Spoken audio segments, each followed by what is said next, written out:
Thank you, Prashant. Now, I'd like to say a few words about the next personality coming on stage, but before I say that, let me quickly read her formal introduction. Dr. Punita Singh, DTM. She's an educator, she's a linguist, she's a musicologist, she's a writer, she's an editor, and she's a communication consultant. Dr. Punita Singh is one of the finest, most eloquent speakers with us today. With degrees in physics, psychology, musical acoustics, speech and hearing and communication science, her interdisciplinary training bridges the science and art of communication. She taught at Washington University in the United States, McGill University in Canada, and has been a visiting faculty member at IIT Delhi and the School of Convergence in India. Punita has also worked in the publishing industry, heading various divisions at Darling Kindersley and Rough Guides, a part of the Penguin Group. A monograph on Indian English was published in the anthology Indian Essentials by Penguin in 2010. Dr. Punita discovered Toastmasters several decades ago as a graduate student in the United States. Since returning to India, she's been an active member since 2004. DTM Punita has been president of the Toastmasters Club of New Delhi, Delhi Advanced Toastmasters Club, and she was the Governor of Education and Training for District 82 and the District Governor of District 41, serving Toastmasters across India and Sri Lanka. She is currently Chief Ambassador of District 41, assisting in the dissemination of the New Pathways Education Program.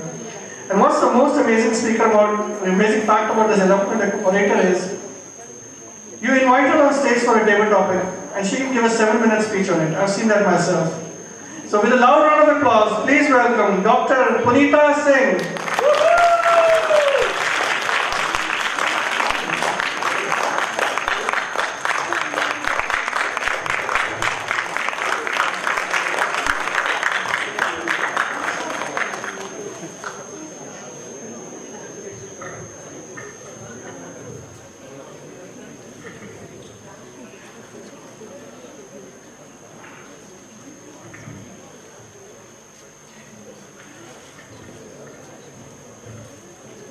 Can you imagine a big ball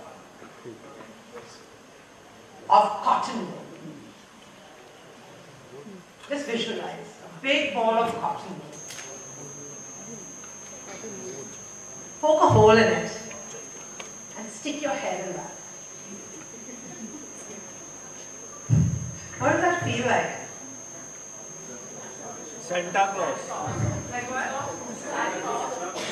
Stick your head out of the ball.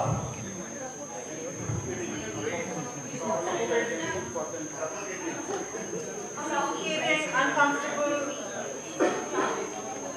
Yeah, inside a cloud, inside a big ball of cotton wool. And now try communicating through that. Can you speak? Can you hear? That's what I was feeling like last night. My ears were filled with pus. They probably still are, although I'm on a mega dose of antibiotics. But I left it too late and developed a middle ear infection. So there's pus that's in my middle ears. I have no idea what I'm sounding like. To myself, I sound like somebody with a head in a cloud. I can't hear properly because I'm hearing everything a little attenuated through all of those fluffy barriers. That's what I'm feeling like. And I was feeling so miserable that I wanted to relieve myself of this obligation. But being a Toastmaster, I always honor my commitments. And so here I am. But in the middle of that sort of moment of self-pity and pain, and if you've ever been on a flight with a blocked ear, you'll know what sort of pain that can be. You feel like jumping off the flight and just facing the consequences because it's so painful. So there in that moment of self-pity, I was suddenly flashing back and thinking to myself, why are you being so pathetic? And you in particular, you as in me, being so pathetic about something that's aggravating you in your auditory system. Because that's what I studied. I missed a bit of the intro, but I'm sure they might have mentioned that I studied communication science. I got a PhD in that subject from a speech and hearing department. So in that lab that I worked, we studied how we process sound. complex auditory processing in normal listeners. But the place where I studied was also attached to a school for the hearing impaired. And so very often we would get assignments. They would ask for volunteers. Can you come over to the school this afternoon and sit with the children at lunch? Or can you come over on a weekend and play with the children? Because we had a residential program for hearing impaired children. So I've had close encounters with people who truly have a hearing impairment. I don't think I have a permanent hearing impairment. I'm sure this too shall pass. With all the medicines doing their work, this too shall pass. And hopefully my speech and hearing shall return to normal. But I've interacted closely with people who've been denied that skill. They've been denied the blessing of a normal auditory system and a normal speech system. So being up close and personal with them. So suddenly I felt very chastised. My own little self-flagellation, and I'm like, how dare you feel so self-piteous when there are so many people out there who've got genuine challenges and not temporary ones like these. So I was thinking about all of that, about how when we are deprived of a sense, what we do to compensate for that, and how we still manage to have a life. Those children were such an inspiration for me, those kids that we used to occasionally sit with at lunch, because we were supposed to monitor them at the table. When you're a hearing impaired child of 8 to 14 years old, you do all kinds of strange things to have fun. At the dining table in particular, they would play mouth games, they would throw food at each other, they would gesticulate, they would do all kinds of weird things, because that was what they were doing when they couldn't really speak and hear to each other. And there was always an atmosphere of joy at the table. So working with those kids was a truly joyful experience. And so extrapolating thoughts, thoughts travel faster than light. So before you know it, you started with one thought, and suddenly that thought has linked to so many other thoughts, and you find yourself in another topic altogether. But en route to the other topics, I also had another flashback to this amazing program I witnessed last year. I was sent there by my dad because he contributes to a charity. And he said, I can't make it, it's a cold winter evening. And can you go on my behalf and see what this charity is up to? And they were having some sort of a social program with a performance and so on. So I went to Habitat Center, well clad in all kinds of woolies. And suddenly there's music. And on the stage, this song, this Sufi song called Khwaja Mere Khwaja, if you know it, starts to play. So we were all waiting in anticipation that there's going to be some sort of a performance with this music. And sure enough, there was. I'll play you a tiny clip of that performance.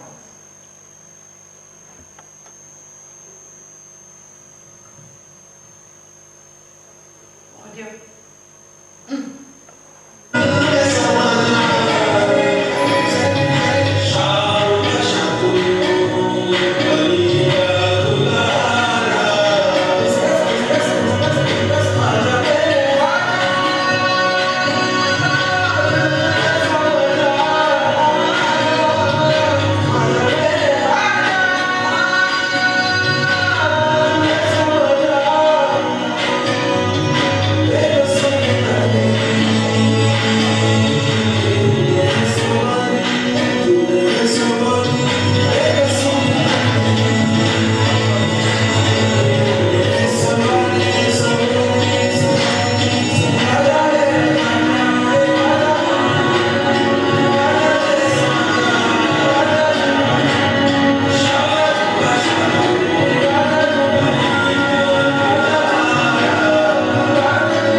It was so mind-blowing because I was not prepared for this. I was not expecting these brilliant whirling dervishes to show up on wheelchairs.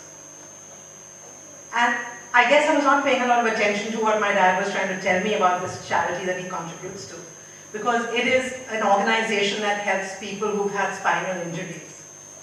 And as part of that evening, they had organized this event where people with spinal injuries were performing. You can look up these videos on YouTube, they're all over. And the first piece that they performed was this Khwaja Mere Khwaja, which was just brilliant. I'm anyway a fan of Sufi music and of whirling dervishes. I love the whole whirling thing because, in fact, it's my profile picture on some forums, and I've even written poems about whirling dervishes. And the reason I find them so fascinating is because it echoes something that I truly believe in, that no matter how the world is spinning around you, if you can keep a steady center, then you can make it through all of that turmoil. And that's what dervishes do. And that's why they whirl. It's almost like emulating the rotation of the earth, while you're still getting a sense of stability and solidity. So whirling dervishes are anyway fascinating, and to see this being done on wheelchairs. They proceeded with the performance where people on crutches came up on stage, and they used their crutches as props. They did scenes from the Mahabharata. They did all kinds of brilliant acts where they were enacting all kinds of mythology and other stories. There came also a performance where these ladies danced, almost like Bharatanatyam kind of a dance, and then later it was revealed that they're actually hearing impaired. So they couldn't even hear the music very well, and yet they were performing perfectly in step. Now I'm recounting these stories because of that journey I went on in just a flash of a second, from feeling terribly sorry for myself and the fact that I was feeling compromised with a stuffed head, to suddenly remembering the kids back in the US in that school for the hearing impaired, to suddenly recalling these people that I saw. It's called Ability Unlimited. I think you can look it up. And watching how these people can deal with all of these adversities with such joy, with such resilience, with such fortitude. And then that thought linked to yet another thought, which was about Toastmasters World Championship of Public Speaking. If you've ever attended that championship, which is what I think everyone in this room aspires not only to attend, but to participate and to win, perhaps. So if you've ever attended that or seen any of the speeches on YouTube or anywhere, of those speeches that are given at a forum like that, at the World Championship, you'll notice that there is often a common theme. There are always personal stories in all the speeches. And more often than not, there are stories of how somebody overcame a situation of adversity. There are stories of resilience. There are stories of revelation, when someone just suddenly had this brilliant insight into something. So it's those kinds of inspiring speeches that make it to the World Championship of Public Speaking. And then I thought, yes, that's exactly right. But those are the kinds of speeches we want to hear. The inspiring kind, the motivational kind, from where we too can learn a lesson. And we too can emulate something or we can identify what this person is doing. Or we can be in that state with them, in that feeling of empathy with what that person endured. So how do we get there? So inspiring speeches is one form of public speaking that really touches people's hearts. There's another kind of form of public speaking that touches people's minds. And that's when you have a lot of information to share. Very often they say that the purpose of a speech can be to inspire, of course, to inform, to educate, to persuade, to entertain. So there's all kinds of purposes that you could have for a speech. What is the intention? What is the aim of a speech that you want to give? Now, I was asked to talk about my journey from being a Toastmaster to a public speaker. And I'm not such a big public speaker or anything, but I do get plenty of opportunities to speak at public fora. I get routinely invited to places like India International Center, various embassies, Habitat Center, other places around the world, but mostly because I have some particular expertise. So in that sense, I'm not the type of public speaker who gets invited perhaps to do inspiring experiential TED Talks. But I do have some particular skills that I'm very often invited to share with public audiences. So those skills usually relate to sound, language, music, and so on, communication. And also another topic, that a cause. Sometimes we have causes that we believe in, and then we become advocates for those causes, and we are invited to speak on those causes. So another of my causes is the Romani community of Europe, the gypsies of Europe who struggle for existence despite being in environments where all sorts of opportunities should be available. So yes, I do have that experience of facing an audience and sharing thoughts, either in terms of some expertise, so informative speeches, or sharing some struggles, challenges for someone, so playing the role of an advocate for a community, and so on. So what sort of opportunities can you leverage if you want to walk that path towards public speaking? What kind of public speaker would you like to be? And how can you get there? How many of you here aspire to be up here on stage giving speeches to the public? Not just to a group of Toastmasters, but to the public at large. Right? I think a lot of us are drawn to Toastmasters because we do have that aspiration. And it's absolutely the right place to be, because this environment, Toastmasters, empowers us and enables us to get those skill sets in place. Someone was asking me earlier in the afternoon that, can you please do that module for us that you did in such and such club on the competent communicator manual. And I do that module frequently because I'm such a fan of that particular manual. How many people are already CC here? So you worked your way through that manual. And the others are beyond CC or still somewhere? Okay. Still somewhere on the CC journey, how many? Okay. Well, you're the lucky ones, because that is the most wonderful manual ever. And even when you finish it, I would encourage you to rewind and do it again, and do it again, and do it again. Because that particular manual has systematically identified all ingredients you need to get those skills in place to then come up and be a public speaker. And doing it all in a safe space of Toastmasters. But yet, zooming in and really solidifying those dimensions that we call on, that we need when we are up here. And what are those dimensions? We were talking about inspiring speeches. We can be inspired by performances like the one we saw. We can be inspired by speeches of the type we heard at the World Championship of Public Speaking. We can be inspired by other speeches, talks that we heard, TED Talks, all kinds of talks we could be inspired by. But how do we get those skills? Well, just think about it. What is the common thread in many of those speeches? Who are they talking about? Self. How many people think most people give these speeches about themselves, or their stories are frequently about themselves? Right, yeah, we talked about struggles already. But the subject of that speech is very often, more often than not, yourself. Does that ring a bell? CC Manual Project 1. Can we see the CC manual?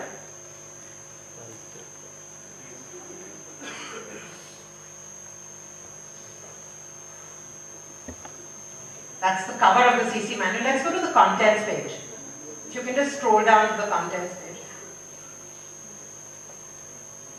Next page. Yeah, here. Let's stop it here. Yeah. Can you all read this? Or you should remember it by now, right? So project 1. The topic is yourself. That's what you want to talk about in those kind of speeches that you aspire to give, right? We get that from here. And in fact, we get it on day 1 almost. What is a hallmark of a good speech? Structure. Don't we want structure for our thoughts?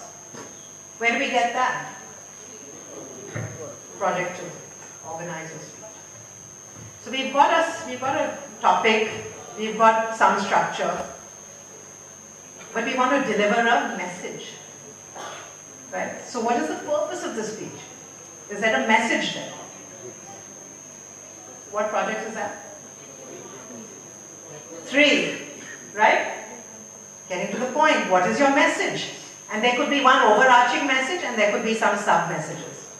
So even though my talk here just now has been a little meandering and you might be trying to join the dots, I was trying to take you on a journey of how I connected my thoughts.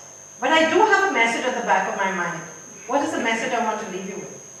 I want to leave you with a message about fortitude, about attitude, about gratitude, and also remind you about the empowering tools that we have at Toastmasters that can help us then share our stories. We all have experiences, and we all have knowledge. But the art of sharing that, how do we do that? So those are the messages that I want to deliver. And now I'm reminding you by walking through the contents page of this manual of how we are in fact being given this opportunity when we work meticulously, when we actually read the objectives of a project and align our speeches and our effort so that we hone that skill. Okay, so we were at project 3, which was about the message. Then how do we say it? There are many ways to say the same thing, right? What are the words you're going to use? Suppose I say something like, vengeful acts will lead the world to destruction. Are you going to remember this later? Will you remember that? No. Now, what if I say the same thing in terms of the meaning, but I say an eye for an eye will make the whole world blind? Will you remember that? Yeah. Who said that? Mahatma Gandhi. We remember who said it, and also it's so vivid that it immediately paints a picture for us. Right? An eye for an eye will only make the whole world blind. Immediately communicates the message that vengeful acts are futile. When you operate from a feeling of revenge, it's going to just lead to destruction. Right? But instead of saying it in such dull words, you say it in vivid, metaphorical words, and it sticks with the audience.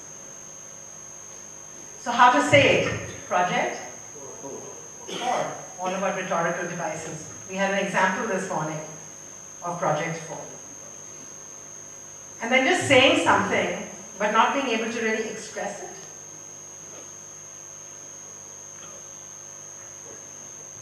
This is such a good idea I'm giving you, and you really should do it.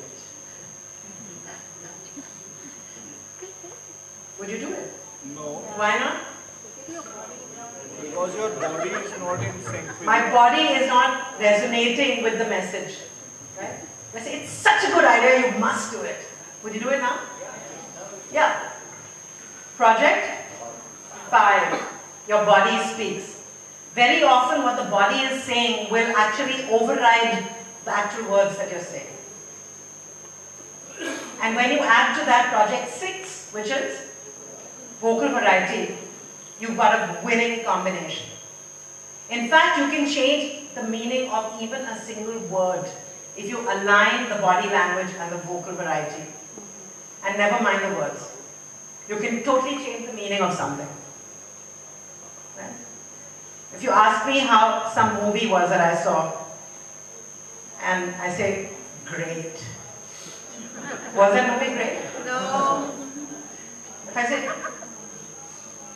great, is it great still?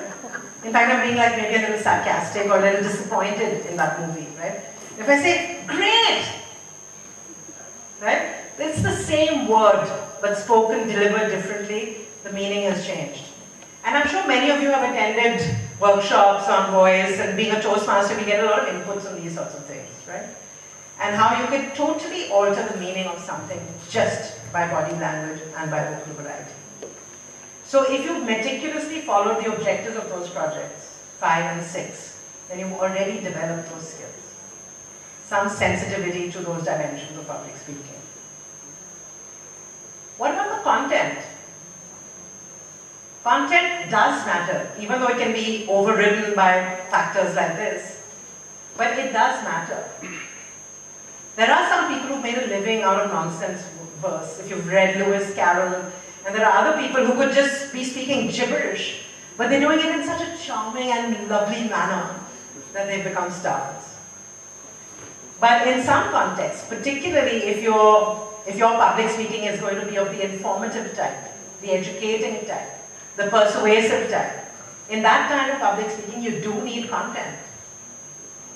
How do you get your content? Research. You think about something, you read about it, you investigate, you think it through, you link it to examples, right? So you do a fair amount of work on the content, researching your content. And do we get that as objectives in any of these projects? 7, project 7, research your topic, right? You'll be more comfortable being a public speaker if you are the master of your content. And that's why it's worth investing in that activity. Some people like to just wing it. Oh, I already know everything about this, I'll just go and talk. But spend some time also on the content. The delivery aspect is hugely important.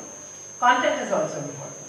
So project 7 gets us to zoom in on that aspect. Now we've got all this together. And many a time you will have a speaking opportunity where there is no projector. Where it's such a vast audience maybe that you can't use a little prop. But then you might also have opportunities where you do have a projector, where you can share a prop. So what can you do? Sometimes a picture can speak 1,000 words. Did you like that video clip I showed you? Yes.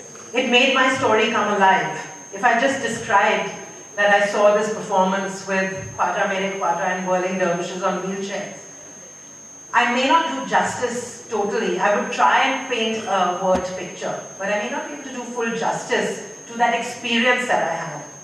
So the next best thing I could do was to try and bring that experience here for you to share, right? So I attempted to do that. I actually downloaded that video, edited it because I know there are time constraints, brought a meaningful excerpt of it and shared that with you.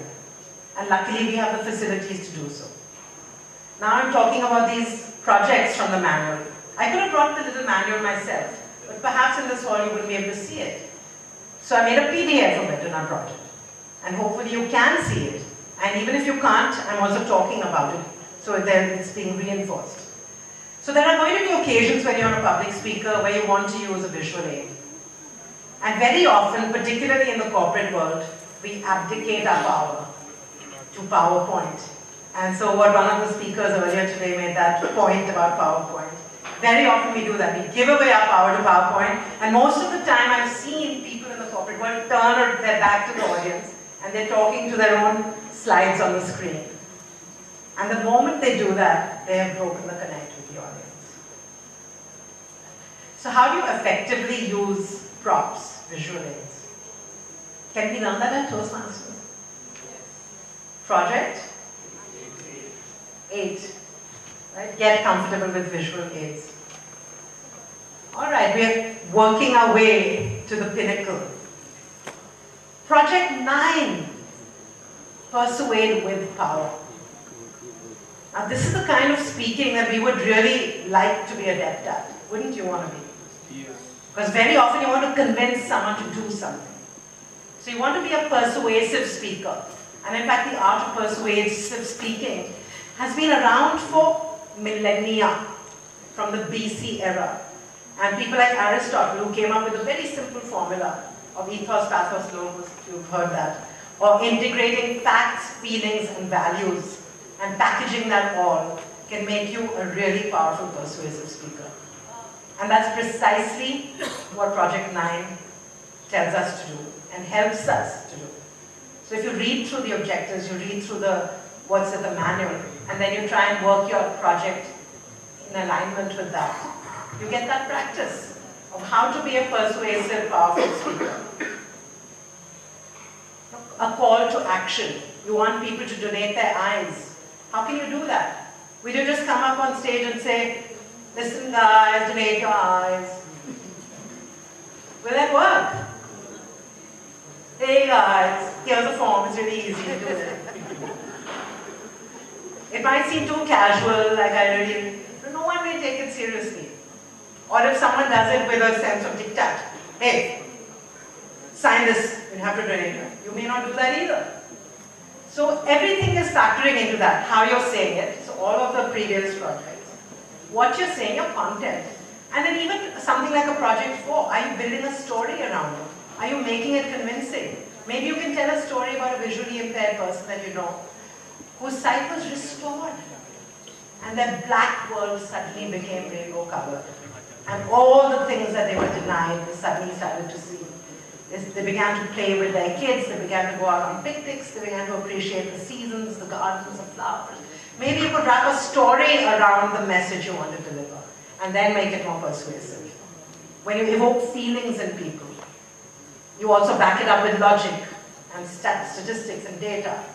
And you also align it with cultural values, with beliefs, with the audience you're talking to. So you do a bit of audience analysis. That's project 9. And then this manual works you gently through all of these projects, so that by the time you come to number 10, you know how to be an inspiring speaker. That project is usually followed by a standing ovation. And I really feel that you need to earn that standing ovation. Just rushing through these projects to tick off boxes and say, oh, ho gaya, CC ho gaya. It's pointless. Because you should really earn this. Did you in fact deliver an inspiring speech? And how did you do so? So there are all kinds of words of wisdom in the manual to help you do so. And when you do that, when you're able to get all of your passion manifested, then that's going to come out on stage and you'll connect with the audience and truly inspire them. So that was a quick run through of how Toastmasters can help us. But what are the messages you're going to communicate? What are the opportunities you're going to get to use this skill? Think about it. Think about your life. Do you live in a community where there are occasions? Maybe there's a Durga Puja that happens. Maybe there's occasions where an MC is needed. Maybe there are panel discussions. Where can you put up your hand and say, I will be a speaker? If you truly want to be a public speaker, put up your hand. Reed was asking you earlier, what are you doing about your training aspiration? But I'm asking you the same question. What are you doing about your public speaking aspiration? We do deliver speeches in Toastmasters, in the safe environment of Toastmasters. But can you do so outside of the Toastmasters environment? In fact, the goal of Toastmasters is not to keep it a closed school and that's the only place where you practice the skill. The idea is actually to empower you, enable you, and set you free so that you can actually go beyond Toastmasters and use this skill. So what are the opportunities you have? And are you putting up your hand to take part in them? At a memorial service, perhaps you could be the one delivering the eulogy. When there's a farewell party in the office, perhaps you could raise a toast, truly be a Toastmaster, and say some words of praise about the person leaving. At a birthday party, perhaps you could do that. At an anniversary. So find opportunities where you can do that. There are, of course, the TEDx series, and a lot of communities have TED Talks within the community now. You could make yourself known there and say that I want to speak, I have a story to share. I have an experience to share. I have overcome adversity, that kind of inspiring talk. Or I have knowledge about this, that kind of informative talk. So you could offer your speaking services to places like that as well. Schools. We had a Teach for India person talking to us about schools. They love it if they can get visiting people to share stories. You can get in touch with organizations like that. Many schools would love to hear inspirational speeches or guidance speeches, giving the students some kind of direction or where they could head, options that they could explore. So each of those opportunities is a good one to explore. Darren LaCroix, who is one of the world champions of public speaking, he was referenced earlier today. One of his mantras is stage time, stage time, stage time. And what he means by that is that don't let go of any opportunity. Because every time you come up on stage, whether you do a half-baked job or not, you still learn something. And it helps you groom yourself for the next time. So only by doing it will you get more and more adept at doing it. Right?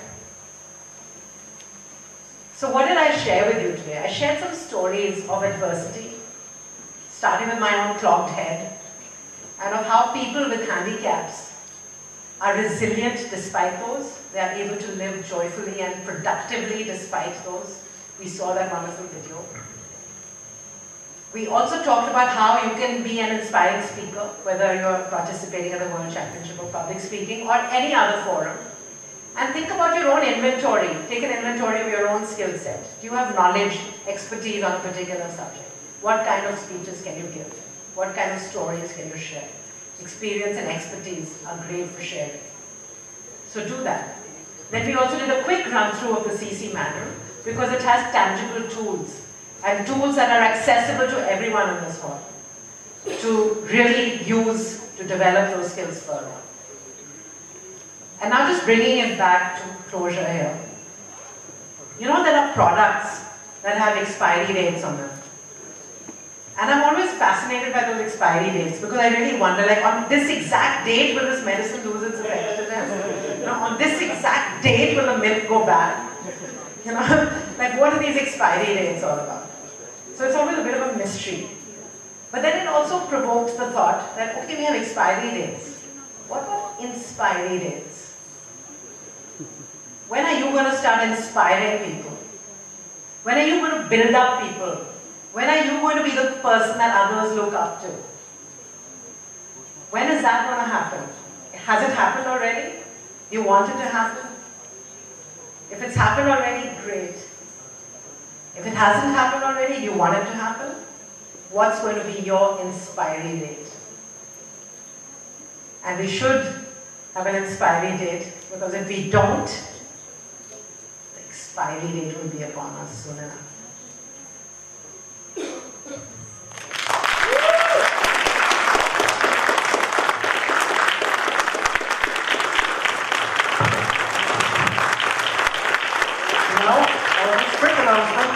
Invite all the volunteers after the show to assemble backstage. But for now, we have an inspiration leader amongst us, a man behind this innovative idea and the stellar show. I would like to invite, with a thundering round of applause, our conference convener, Mukesh Thakur, to felicitate Dr. Punita and Dr. Thakur.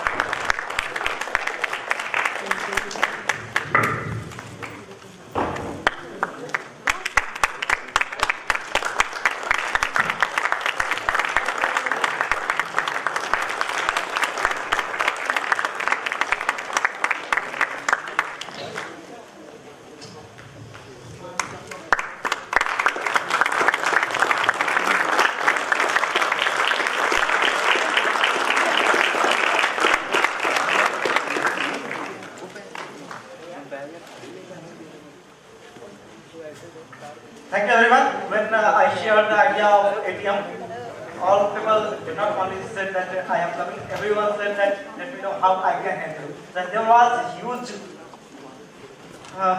around 50 volunteers behind this, all the scene. And in the registration team there were around 80 people. We have to wrap up it quickly because we are running out of time. So I urge all the volunteers to come back on the stage to collect their gifts. And we have also 2 awards. One is Social Media Star Award, and that award goes to Amelia.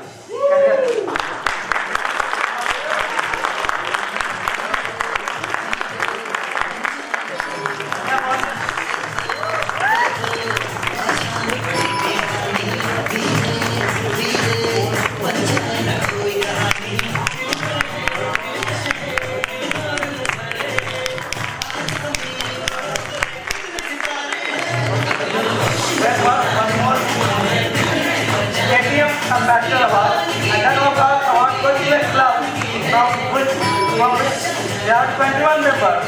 Can we call all the members of the state from DTM, the Toastmasters?